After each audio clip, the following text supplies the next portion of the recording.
हाँ जी बच्चों, पिछले वीडियो में हमने SA560 सबसीक्वेंट इवेंट को लर्न किया था।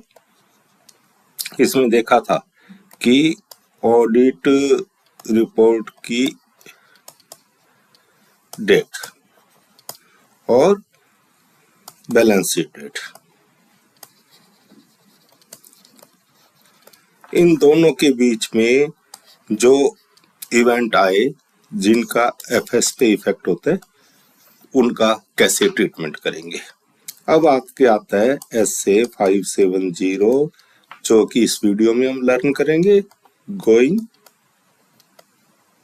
कंसर्न।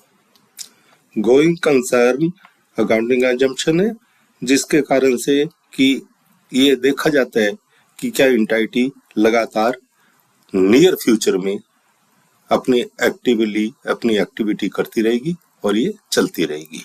चलो चलते हैं इस एसे पे। इस एसे को हम लर्न करेंगे गोइंग से, GOING going. G gather information, O observe indicators, I inquire with management and note down the audit file, give opinion accordingly। SA570 का ऑब्जेक्टिव क्या है? हर ऐसे का ऑब्जेक्टिव होता है, तो इसका भी ऑब्जेक्टिव है। ये ऑडिटर को प्रोवाइड करता है क्या? enable the auditor to obtain sufficient and appropriate audit files, यानी कि वही सही obtain करना है। किसके बारे में? appropriateness the management use of the going concern exemption, conclude whether the material uncertainty exists related to the event on the condition that may be cast sufficient doubt on the entity। यानी कि दो चीजें देखते हैं कि ये going concern के जो है ये एप्रोप्रिएट है या नहीं है जो मैनेजमेंट ने यूज किया, और मैटेरियल अनसर्टेनिटी अगर कोई है और कंडीशन है, कोई इसके गोइंग कंसर्न के कारण से कोई कंडीशन ऐसी लगती है कि वो अनसर्टेनिटी रहेगी कि ये गोइंग कंसर्न नहीं रहेगा और उसके बारे में कोई डाउट है, तो उसको देखेगा और ये देखेगा कि उसको क्या प्रॉपरली डिस्क्लोज कर दिया गया या नहीं, ये देखने की बात है। तो गोइंग कंसर्न है जो उसके हिसाब से जो अकाउंटिंग बनती है तो वो जो नॉर्मल बनती है। अगर गोइंग कंसर्न नहीं है और ये कि एंटिटी लगातार जारी नहीं करती है तो क्लोजर ऑफ बिजनेस के हिसाब से अकाउंटिंग बनती है। इसको अकाउंटिंग में हमारे डील करेंगे, पढ़ेंगे, वहां पढ़ेंगे। और इसका अब मीनिंग देखते हैं कि गोइंग कंसर्न का मीनिंग क्या है। कि गोइंग कंसर्न की अकाउंट जो एंटिटी है अपने ऑपरेशन नियर फ्यूचर में जारी रखेगी, will continue the its operation for the foreseeable future. ये फोरसीबल फ्यूचर क्या हुआ?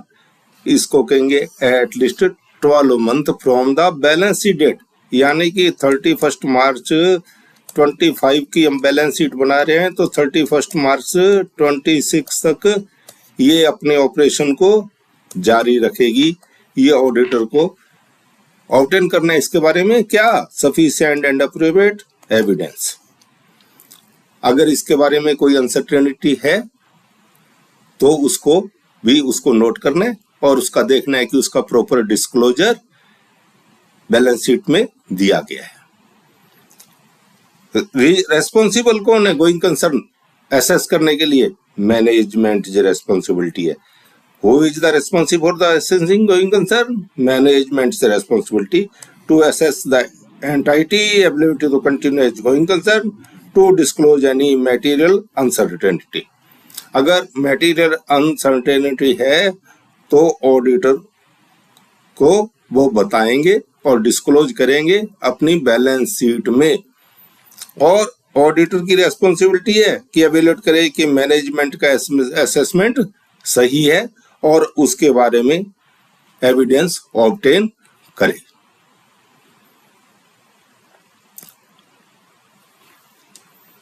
मैनेजमेंट कितना पीरियड कवर करेगी? हम पहले कर रहे हैं at least 12 month from the balance sheet date. Auditor क्या करेगा? Evaluate the process used by the management. Management ने जो असेसमेंट किया है उसके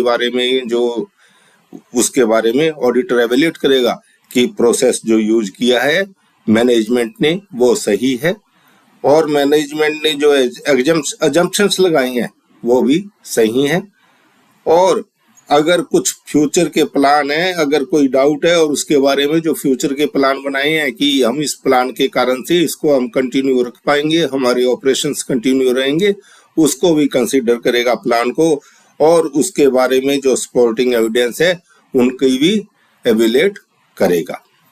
तो गोइंग कंसर्न के कुछ इंडिकेटर होते हैं, तो वो इंडिकेटर होते हैं फाइनेंशियल, ऑपरेटिंग और अदर्स। फाइनेंशियल में जैसे उसकी नेटवर्थ नेगेटिव होगी, लॉस बहुत ज्यादा हो गई, नेगेटिव हो गई, वर्किंग कैपिटल की डेफिशिएंसी होगी, और लोन रिपेमेंट में डिफॉल्ट कर रहा है, यानी कि कैपिटल लगाई थी वो लॉस के कारण से माइनस में चली गई। जो डे टू डे ऑपरेशन के लिए वर्किंग कैपिटल चाहिए थी उसकी भी शॉर्टेज होगी, वो भी कम होगी, और इसके कारण से लिक्विडिटी उसकी खत्म होगी। लिक्विडिटी खत्म होने से वो रीपेमेंट नहीं कर पा रहा, लोन की नहीं कर पा रहा, परचेज की रीपेमेंट नहीं कर पा रहा, तो उसको आगे से माल मिलना भी बंद हो जाएगा, डेटर भी उस पे जो है वो कार्रवाई करेंगे, वर्किंग कैपिटल नहीं होगी तो ऑपरेशन बंद हो जाएंगे। तो इसके कारण से ऑडिटर को इसको देखना है कि ये इंडिकेटर्स तो नहीं है।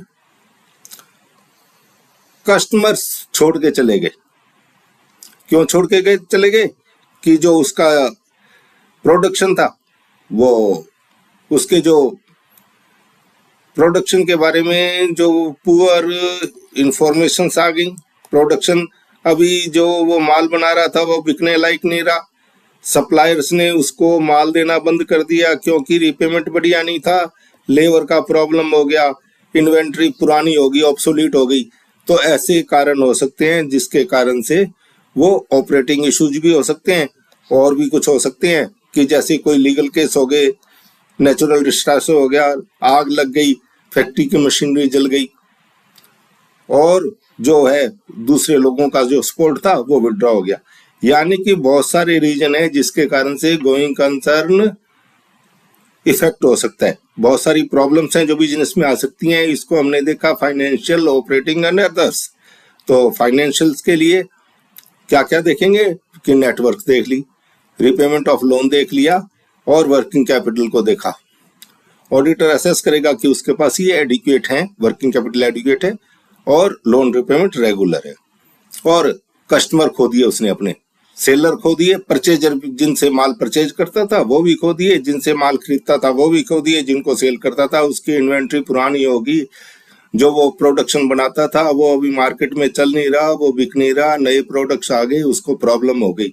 और उसको क्या है कि उसने कुछ ऐसे हो गए, सूट हो गए गवर्नमेंट के, कुछ लॉ एंड रेगुलेशन की उसने पालना नहीं की, जिसके कारण से उसके खिलाफ लीगल केस चल रही है, लोन रिपेमेंट नहीं हुई। उसने कुछ नेचुरल रिसोर्सेज का जो अब्यूज किया, उसके कारण से उसको नोटिस मिल गए, एनवायरनमेंट वालों ने नोटिस दे दिया, ऐसे कुछ मामले हो सकते हैं। और आग लग गई, कुछ नेचुरल बाढ़ आ गई, माल खराब हो गया, डूब गया, और इन सब चीजों को असेस करेगा ऑडिटर, और इनके कारण से कि इनके बारे में ऑडिटर अपना ओपिनियन बनाएगा कि इनका गोइंग कंसर्न पे क्या इफेक्ट पड़ेगा। तो इसके लिए क्या क्या प्रोसीजर लगाएगा, हमने प्रोसीजर पढ़े थे क्या, एनालिटिकल प्रोसीजर लगाएगा, यानी कि उसको फाइनेंशियल डाटा को, नॉन फाइनेंशियल डाटा को, दोनों को एवेल्युएट करेगा और उसके हिसाब से इसको परफॉर्म करेगा एनालिटिक प्रोसीजर। सब्सिक्वेंट इवेंट को भी वो देखेगा। सब्सिक्वेंट इवेंट हमने पढ़ा था 560 में, balance sheet date, audit report date, इसके बीच में इवेंट जो हुए, इसके बीच में फायर हो गया, फ्लड आ गया, और जो ऑडिटर्स ने, जो इसने एंटाइटी ने अपने कस्टमरों से रिलेशनशिप गड़बड़ हो गई है, स्टॉक का लॉस हो गया है, और इसको देखेगा कि मैनेजमेंट ने क्या प्लान बनाया। मान लो कि वर्किंग कैपिटल की शॉर्टेज थी, तो मैनेजमेंट ने क्या किया, उसके लिए बैंक से एग्रीमेंट कर लिया कि उसको और वर्किंग कैपिटल वो प्रोवाइड करेंगे। यहाँ उसका कैश फ्लो देखेगा, कैश फ्लो स्टेट की कैश कहाँ से आएगा और वो कैश आगे कैसे कन्वर्ट होगा, कैश को कैसे इन्वेंट्री परचेज की जाएगी, प्रोडक्शन होगा, फिर कैसे होगा, उसका कैश बजट देखेगा कि मैनेजमेंट ने और क्या प्लान बनाए हैं, जो फाइनेंशियल की डेफिशिएंसीज हैं, जो ऑपरेशन डिफिकल्टी हैं, उसके बारे में जो जो प्लान बनाए हैं, या कोई लीगल सूट्स है उसके बारे में उन्होंने ऑडिटर एंटाइटी का क्या प्लान है उसके बारे में करेगा। इसके बारे में मैनेजमेंट और टीसीडब्ल्यू से पूरी इंक्वायरी भी करेगा, और जो मीटिंग है उसकी बोर्ड की या एंटाइटी की और मैनेजमेंट लेवल पे मीटिंग है, उनके मिनट्स को पढ़ेगा और लीगल कॉरस्पॉन्डेंस को भी देखेगा। इन सब चीजों को देखने से जो ऊपर वाली प्रॉब्लम्स हमने बात की थी कि किन के कारण से हो सकते हैं, उनके बारे में ऑडिटर को पूरी जानकारी मिल जाएगी, और ये देखेगा कि इनको मिटिगेट करने के लिए एंटाइटी ने क्या प्रोग्राम किया है, क्या प्लान बनाया है। अगर कुछ इंडिकेटर मिलते हैं तो ऑडिटर क्या करेगा, इवेंट मिल गए, इंडिकेटर कर रहे जो गोइंग कंसर्न की रिस्क को बताते हैं, मैनेजमेंट से डिस्कस करेगा, मैनेजमेंट का प्लान को रिव्यू करेगा, रिटर्न रिप्रेजेंटेशन लेगा और उस प्लान को भी रिटर्न में लेगा, उसको कंसीडर करेगा, और इसका देखेगा कि हमारी ऑडिट ओपिनियन पे क्या इफेक्ट आता है, पॉजिटिव इफेक्ट आता है या नेगेटिव इफेक्ट आता है। अगर हमारी ओपिनियन इससे सुधर जाती है, हमारी ओपिनियन बन रही थी कि ये एंटाइटी काम नहीं कर पाएगी, एंटाइटी ने प्लान इसके ऑपरेशन बंद हो जाएंगे, पर एंटाइटी ने प्लान बना रखा है और उसको हम एवेल्युएट करेंगे, देखेंगे कि इससे हमारा जो ये हमारी जो ओपिनियन हम बना रहे थे और उस प्लान से हमारी ओपिनियन पॉजिटिव में चेंज हो जाती है, तो हम उसको भी कंसीडर करेंगे और इसके बारे में हमारी ऑडिट रिपोर्ट में उसके बारे में हमारा इसको एंटर करेंगे, ओपिनियन रिपोर्ट में शामिल करेंगे। अगर मैटेरियल अनसर्टेनिटी गोइंग कंसर्न के बारे में रहती है, what is material uncertainty related to going concern, क्या होगा कि ऐसी अनसर्टेनिटी है जो ऑडिट रिपोर्ट में हमें बतानी है कि वो डाउट क्रिएट करती हैं, ऑडिट रिपोर्ट पे हमारी पे उसका इफेक्ट आता है, वो मैटेरियल अनसर्टेनिटी होती हैं, वो कंडीशन जो एंटाइटी को गोइंग कंसर्न कंटिन्यू करने से रोकती हैं और उनका इम्पैक्ट मैटेरियल होता है, यानी कि वर्किंग कैपिटल की बहुत ज्यादा कमी होगी और वो उसके कारण से उसके ऑपरेशन चालू नहीं रह सकते। तो इस इवेंट को हम देखेंगे कि इससे गोइंग कंसर्न इफेक्ट हो सकता है। डाउट है पर कितना सिग्निफिकेंट, यानी कि बहुत ज्यादा डाउट है और वो गोइंग कंसर्न नहीं रह सकता, और उसका इम्पैक्ट जो होगा वो फाइनेंशियल स्टेटमेंट पे मटेरियल होगा, यानी कि अभी प्रॉफिट में चल रही थी उसके कारण से लॉस में आ सकती है। एंटाइटी के पास लिक्विडिटी की कमी हो सकती है, एंटाइटी फोर्स इन फ्यूचर में नियर फ्यूचर में काम नहीं कर पाएगी। अगर ऐसे कोई अनसर्टेनिटी आती है जिससे उसका गोइंग कंसर्न इफेक्ट होता है, उसे कहेंगे मैटेरियल अनसर्टेनिटी। अगर ऑडिटर के एवेल्यूएशन में क्या क्या आ सकती हैं, मैटेरियल अनसर्टेनिटी नहीं है तो गोइंग कंसर्न एप्रोप्रिएट होगा। मैटेरियल अनसर्टेनिटी डिस्क्लोज प्रॉपरली है कि मैटेरियल अनसर्टेनिटी तो है, पर उन्होंने अपने एक सेपरेट सेक्शन में बता दिया कि material uncertainty related to going concern है, और मैनेजमेंट ने उसको पूरे का पूरा डिस्क्लोज कर दिया। जैसा कि फैक्ट्री में आग लग गई थी, उसके बाद में क्या हुआ कि हमें लगा कि इसके कारण से गोइंग कंसर्न क्या है, वो एप्रोप्रिएट नहीं है, गोइंग कंसर्न एप्रोप्रिएट नहीं है। तो पर मैनेजमेंट ने क्या किया, एक पूरा पैरा बनाया, बताया कि हमारी फैक्ट्री में आग लग गई थी, इतना नुकसान हो गया था, उसके कारण से हमने इसको सुधार के लिए ये हमने काम कर लिए हैं और हमारी फैक्ट्री प्रॉपरली अब काम करती रहेगी, प्रोडक्शन चालू हो गया है, ऐसा मान लो उसने पूरे का पूरा डिटेल अपनी ऑडिट रिपोर्ट के डिस्क्लोजर्स में कर दिया है, तो सॉरी, तो ऑडिटर अपनी रिपोर्ट में भी उस पैरा को सम्मिलित कर देगा सेपरेट सेक्शन में कि material uncertainty relating to going concern. अगर ये डिस्क्लोज नहीं करती है तो अपनी जो ओपिनियन है उसको मॉडिफाई कर देगा ऑडिटर और क्वालिफाई या एडवर्स रिपोर्ट देगा। How should the auditor report when going concern is appropriate but uncertainty exist.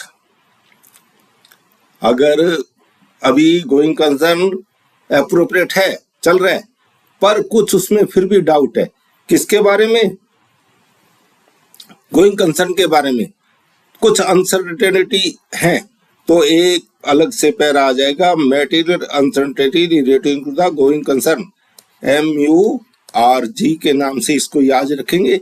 ये पैरा जो है वो अपने ऑडिट रिपोर्ट में एक सेपरेट सेक्शन में ऑडिटर देगा। अगर मैनेजमेंट रिफ्यूज कर देती है या उसके असेसमेंट के बारे में कुछ बताने से इनकार कर देती है या असेसमेंट नहीं बनाती है, तो ऑडिटर देखेगा, मैनेजमेंट से रिक्वेस्ट करेगा कि वो असेसमेंट बनाए। अगर असेसमेंट नहीं बनाता तो फिर बात वही है, TCWG को बताएगा। TCWG नहीं बताता तो इम्पैक्ट देखेगा अपनी ओपिनियन पे, अपनी ऑडिट ओपिनियन पे, और उसके हिसाब से क्वालिफाई या डिस्क्लेमर करने की बात करेगा। डॉक्यूमेंटेशन क्या क्या करेंगे, डॉक्यूमेंटेशन मैनेजमेंट ने कैसे असेस किया, क्या क्या ऑडिट प्रोसीजर लगाए गए, क्या कंक्लूजन निकला, और उसके हिसाब से हमारी ऑडिट रिपोर्ट पे हमने कैसे उसका इफेक्ट दिया है और हमारी ऑडिट रिपोर्ट में उसका बेसिस किया है। अगर कुछ उसके बारे में अनसर्टेनिटी थी तो उसको हमने MURG पैरा, मूर्ख पैरा में हमने उसको डिफाइन कर दिया है, material uncertainty regarding going concern. इस पैरा में हमने उसको पूरे का पूरा दिखा दिया है, इसको भी ऑडिटर अपने डॉक्यूमेंटेशन में रिकॉर्ड करेगा। ये है SA 570 गोइंग कंसर्न। अगला ऐसे में हम करेंगे 580 में मैनेजमेंट रिप्रेजेंटेशन। हमने बहुत बार बात की है कि मैनेजमेंट से रिप्रेजेंटेशन लेटर ले लेंगे, वो SA 570 में भी लिया जाएगा। यही बात कि असेसमेंट उन्होंने कर लिया है या नहीं किया, और अगले वाले में हम इसको पूरा पढ़ेंगे कि मैनेजमेंट रिप्रेजेंटेशन क्या चीज है, कैसे लिया जाता है और किया जाता है। अब तक हमने SA 200 से 570 तक कर लिए। मेरा विश्वास है कि आपने इनको लर्न कर लिया होगा। आप लगातार रोजाना एक ऐसे को नए को देखें और पुराने वाले को लर्न करें। ऑडिट जो रोजाना पढ़ने का विषय है, ऐसा नहीं है कि हम 10 दिन पढ़ेंगे और ऑडिट हमारी पास हो जाएगी। तो मैं फिर कहता हूं कि कोई भी आप सब्जेक्ट कर रहे हो, 1 घंटा रोज निकालें ऑडिट के लिए और उसमें ऑडिट को पढ़ें। छोटे छोटे वीडियो हैं, एक वीडियो देख लिया, उसको लर्न कर लिया, उसको दूसरे दिन उसको दोबारा देख लिया। तो अब जब हमारे ये ऐसे पूरे हो जाएंगे, उसके बाद हम चैप्टर को डिटेल्ड नोट से पढ़ेंगे। तो हमारे ये जो ऐसे लर्न किए हुए हैं ये बहुत काम आएंगे। हमें जल्दी से चैप्टर लर्न हो जाएगा और चैप्टर्स के नोट्स से पढ़ने के बाद में हम चैप्टर के क्वेश्चन आंसर करेंगे।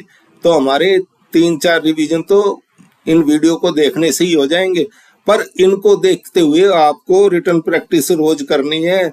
एक छोटा सा है 3-4 पेज के ये नोट्स हैं जो शॉर्ट आंसर क्वेश्चन में है, इनको आप रोज लिख लेंगे। एक ऐसे के रोज लिखेंगे तो आपके पास डिटेल्ड पूरे के पूरे सारे ऐसे के बारे में जानकारी लिखत में हो जाएगी और आपकी ऑडिट को लिखने की प्रैक्टिस भी हो जाएगी। चलो आज के वीडियो में बस इतना ही। अगले वीडियो में ऐसे 580।